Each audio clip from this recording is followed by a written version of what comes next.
Breaking bad news, The Hindu. Breaking bad medical news is one of the tough jobs of a doctor, an uncomfortable act to execute. But often, doctors do not have a choice. They understand that impending death of a family member or the diagnosis of a terminal disease are life changing events for a patient and family who will return home as different persons that day. And the harbinger of such news are the unfortunate doctors. Despite tremendous positive changes in medical education, this is an untouched, neglected subject in the curriculum and is left to the communication skills and experience of the treating doctor. While some unfortunate news can be declared slowly over a period of time, which often helps the patient and the family digest the facts and acknowledge the inevitable, some bad news has to be declared immediately. A few years ago, a septuagenarian was brought to me by her family for increasing difficulty in walking due to a spine fracture. She had almost become confined to bed. We had a detailed discussion with the patient and her two daughters and son about the pros and cons of surgery vs non-operative treatment. Her ever-smiling husband had Alzheimer's disease and could not participate in the treatment decision. The pleasant lady wanted to get back on her feet soon and urged her family to agree to surgery. The surgery went well and the following days were remarkably satisfying for all of us. The happiness in her face was immense when she started to walk finally after being in bed for weeks together. On the day of her planned discharge, I received a call in the early hours that she had suddenly crashed.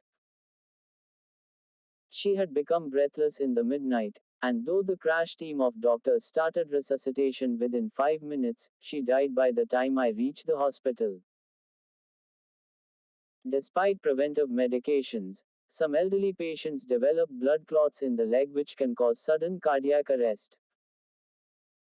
As I came out of the ICU, we called her family inside the counseling room and explained the turn of events. I searched for the most soothing and comfortable words to break the bad news. The daughters, who were with her in the hospital, could understand the appended sequence of events. Her son arrived an hour later from his native place and the first words he uttered to me were, "Doctor, you killed my mother." With anger and sorrow writ on his face, he lamented the loss of his mother. His sisters expressed their regret to me for his comment. After some time, he came to me, held my hand sobbingly and profusely apologized. In such situations, there are no two ways of breaking the news to the dear ones. It has to be divulged in the most courteous and empathetic manner with a heavy heart. It is the most unpleasant moment for a doctor, breaking the bad news to a patient and family. Such news, though ghastly, cannot be sugar-coated, understated, partly concealed or discarded.